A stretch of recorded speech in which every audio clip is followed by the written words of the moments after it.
You want to tell the whole world that your husband hits you? You are a pastor's wife. Better fix that your face. They see a perfect life. I see a cage. I'm exhausted, but what can I do? There are so many women looking up to me. I can't disappoint them with a broken marriage.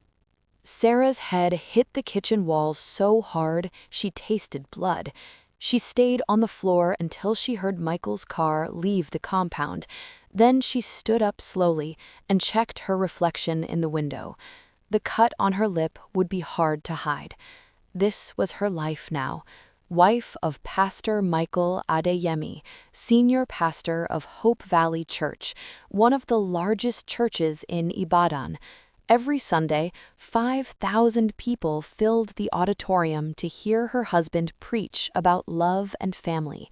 And every Sunday, Sarah sat in the front row with her 2 children, smiling like everything was perfect. The first time Michael hit her was 3 years into their marriage. She had questioned why he withdrew money from their joint account without telling her. He slapped her across the face and told her never to question him again. She was so shocked she couldn't speak for hours. That night, he brought her flowers and cried. He said he was under pressure from building the new church. He said it would never happen again. She believed him because she wanted to believe him. But it happened again and again. The pattern became familiar. Something would trigger him. A meal served late, a phone call from her family, her forgetting to iron his shirt. His hand would connect with her face, her arm, her back. Then would come the apologies, the tears, the promises. Sarah learned to read his moods, to walk carefully around the house, to keep the children quiet when he was home. The worst part was not the physical pain. The worst part was Sunday mornings. Sarah would stand before hundreds of women at the women's fellowship meetings and talk about marriage. She would smile and share tips about submission and prayer and patience. The women looked at her with admiration.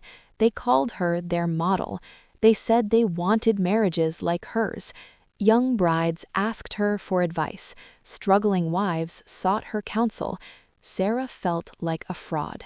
But what could she say? That her husband beat her? That the man who preached about Christ's love for the church treated her like she was worthless? Who would believe her? Pastor Michael was beloved. He was generous. He paid school fees for orphans. He visited the sick. He prayed for hours. People traveled from other states to attend his services. And Sarah had painted such a perfect picture. On social media, she posted photos of them smiling together with captions about being blessed. At church events, she held his hand and laughed at his jokes. In interviews, she spoke about their strong marriage and how God had brought them together. She had created a lie so complete that the truth seemed impossible. She thought about leaving many times, but where would she go? Her parents had died when she was young. Her older brother lived in Abuja with his own family.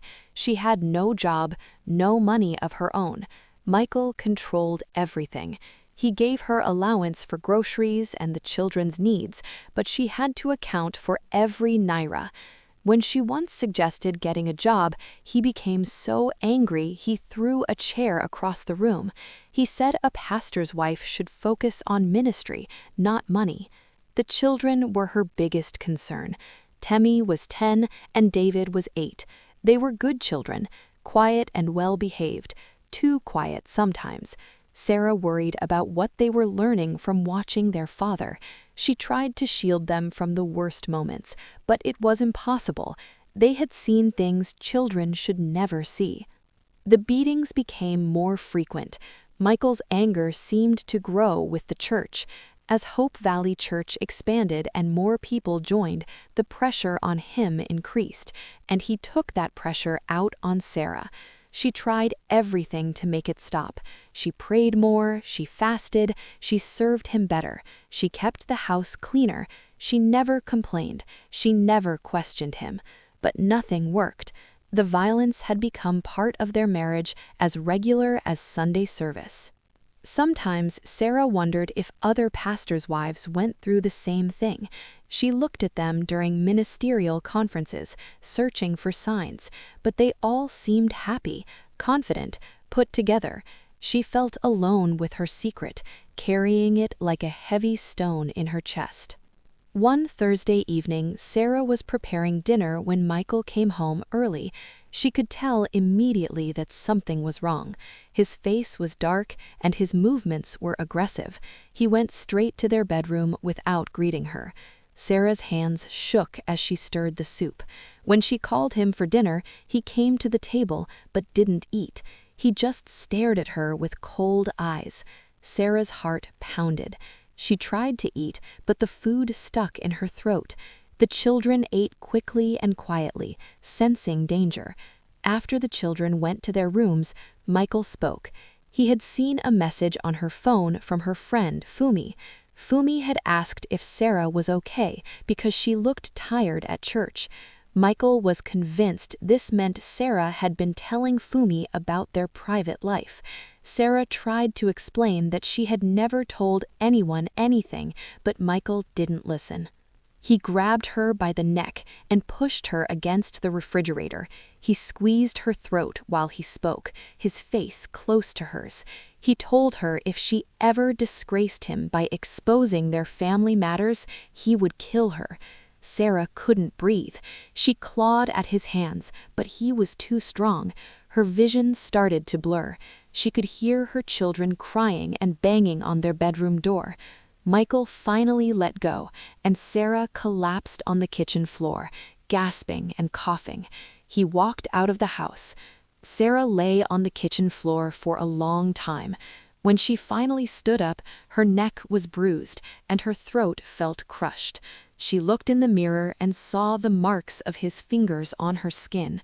That night, Sarah realized she was going to die if she stayed. Not someday in the distant future, soon, maybe next week, maybe tomorrow. Michael's violence had escalated to the point where he could kill her. And then what would happen to her children? They would be left with a father who hurt people, who justified abuse, who lived a double life. The next morning, Sarah's throat was so swollen she could barely swallow water. She wore a scarf to cover the bruises, but they were too dark to hide. She told the children she was sick, and they would not be going to school that Friday. Then she called her brother in Abuja. Telling him was the hardest thing she had ever done. The shame was overwhelming, but Sarah spoke the truth. She told him everything about the years of abuse, about the lies she had been living, about nearly being strangled to death in her own kitchen. Her brother was silent for a long moment. Then he said he was coming to get her. Sarah didn't tell anyone else. Not the assistant pastor, not the women in her fellowship, not her closest friends at church. She simply started packing. She packed her children's clothes and important documents. She withdrew the little money she had access to. She moved carefully, quietly, waiting for her brother to arrive. On Saturday afternoon, while Michael was at a 2-day ministerial meeting, Sarah's brother came with his wife. They loaded the bags into the car quickly. Sarah left her wedding ring on the bedroom dresser. She left no note. She took her children's hands and walked out of the house that had been her prison for so many years. When Michael returned from the conference that evening, he found the house empty. He called Sarah's phone immediately. She picked on the third ring. He asked where she was, and she told him calmly that she had left the marriage. She said she was not coming back. Michael exploded. His voice was loud, even through the phone. He called her names. He told her she was nothing without him. Then he switched tactics. He said she could leave if she wanted to be stupid and ungrateful, but she had to bring his children back. The children belonged to him. She had no right to take them. Before Sarah could respond, her brother snatched the phone from her hand. He shouted at Michael. He told him he was a wicked man. He said he should have killed him for what he did to his sister. He promised that if Michael came near Sarah or the children, he would deal with him. Michael shouted back, making threats of his own. The call ended with both men breathing hard and Sarah sitting in shocked silence. That Sunday, when people came to church expecting to see the first family, only Pastor Michael was present. People immediately noticed. After service, several members approached him asking about Sarah and the children. Michael smiled and said they were sick. He said they needed rest at home. Some women offered to visit Sarah to check on her and pray with her. Michael refused politely. He insisted that visitors would disrupt their rest. He said Sarah would appreciate their prayers but needed privacy. Sarah had already switched off her phone. She knew people would try to reach her. She knew questions would come, so she made herself unreachable. The Sunday following, Sarah and the children were still absent. More people asked questions. Michael repeated the same story. They were still recovering. They needed more time. But doubt was beginning to show on people's faces. It was unusual for the pastor's wife to miss 2 consecutive Sundays without anyone being able to speak with her directly. By the 3rd Sunday, Michael knew he needed a better explanation. After service, he made an announcement. He told the congregation that Sarah and the children had traveled abroad. He said they would be staying there for a few years. He apologized for not informing the church earlier, but explained it was a private family matter. He asked people to respect their privacy and not ask too many questions. The announcement caused murmurs throughout the church. People were confused. Why would a pastor's wife suddenly travel abroad for years? Why were they not informed? Why was everything so secretive? But Michael's tone was firm. People sensed they should not push further. Still, the gossip started immediately. In small groups after service, in WhatsApp chats, in phone calls, people speculated about what really happened. Meanwhile, in Abuja, Sarah was trying to adjust to her new life. She enrolled the children in school. She stayed indoors most of the time. She was afraid to go out, afraid someone would recognize her. Michael kept calling and sending threatening messages. He said he would find her. He said he would take his children. He said she had destroyed his reputation and would pay for it. But Sarah noticed something. Despite all his threats, Michael never actually showed up. He never came to Abuja looking for her. He never sent anyone. Sarah realized why. His reputation was everything to him. His position in the church was more important than his wife or even his children. If he created too much drama, if he involved police or caused a scene, people would ask questions. His carefully built image would crack. So he stayed in Ibadan, protecting his ministry while threatening Sarah from a distance. This gave Sarah some peace. She knew he could not really touch her. His pride would not allow him to risk his status as the respected pastor of Hope Valley Church. So she ignored his calls and deleted his messages. Sarah wanted to expose him. Every day the anger burned in her chest. She wanted to tell the world what kind of man Pastor Michael really was. But she held back because of the children.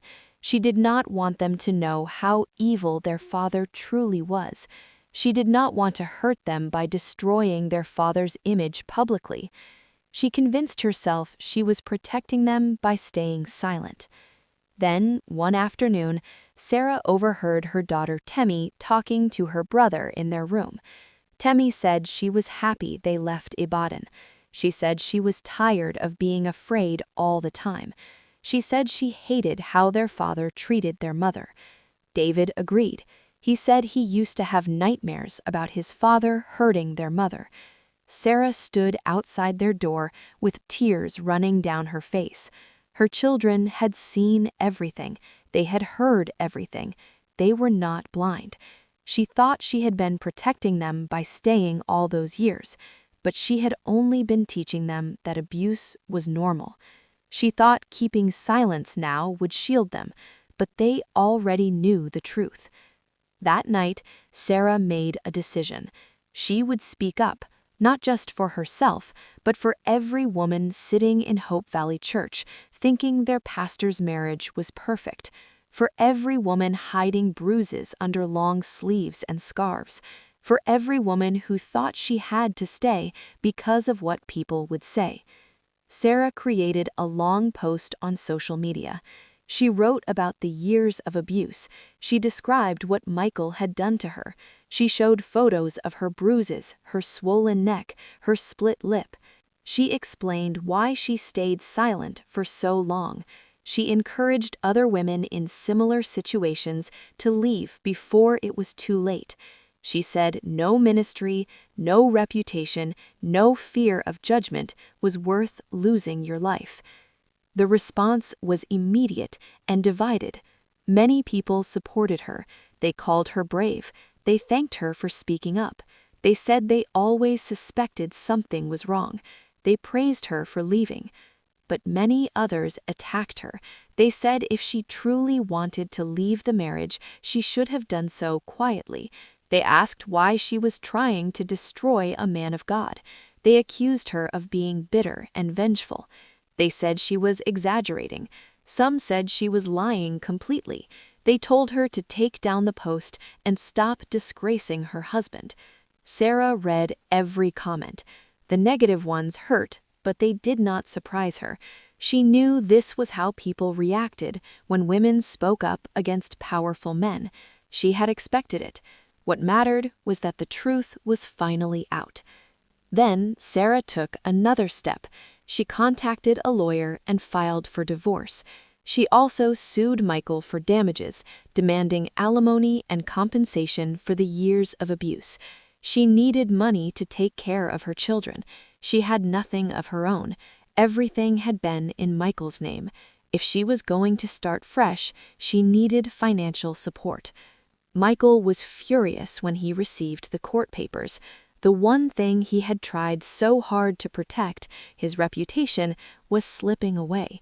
Now there would be a court case, public records, legal documents detailing his abuse. He could not hide anymore, but he had no choice. He had to appear in court. At the first hearing, Michael denied everything. He said Sarah was lying. He claimed she left him without reason and now was making up stories to get money from him. He painted himself as the victim, a dedicated pastor whose ungrateful wife abandoned him and took his children. But there was too much evidence against him. Sarah's lawyer presented medical records showing her injuries. Neighbors testified that they heard shouting and sounds of violence from the house. The children were interviewed separately, and they confirmed their mother's story. Sarah's brother testified about the phone call and the threats Michael made. Even some church members came forward quietly to say they had suspected something was wrong but were too afraid to speak up. The case took several months. During that time, news spread throughout Ibadan. Hope Valley Church became the center of gossip. Members started leaving. Some were disgusted by what they learned about their pastor. Others simply did not want to be associated with the scandal. By the time the court made its ruling, Hope Valley Church had lost more than half its members. The judge ruled in Sarah's favor. She was granted full custody of the children. Michael was ordered to pay substantial alimony and compensation. He was also required to pay child support monthly. The judgment was clear and harsh. The judge stated that no amount of religious position or public reputation excused domestic violence. Michael left the courtroom a broken man. His church continued to shrink. Some loyal members stayed, but Hope Valley Church would never be what it once was. His reputation was destroyed. Other pastors distanced themselves from him. Invitations to conferences stopped coming. He had lost everything trying to maintain an image that was built on lies. Sarah used the compensation money to rent a small apartment in Abuja. She enrolled in a short business course. She started working with a local organization that helps domestic violence survivors. She shared her story at their events. She counseled other women who were going through what she had experienced. Her children adjusted well to their new school and made friends. They laughed more now. They played freely. The fear that had lived in their eyes slowly disappeared. Sarah never became a pastor's wife again. She never led another women's ministry. She never stood in front of thousands of people pretending to have a perfect marriage. But she had something better. She had peace. She had freedom. She had her life back. And every morning when she woke up in her small apartment with her children safe beside her, she thanked God for giving her the strength to leave.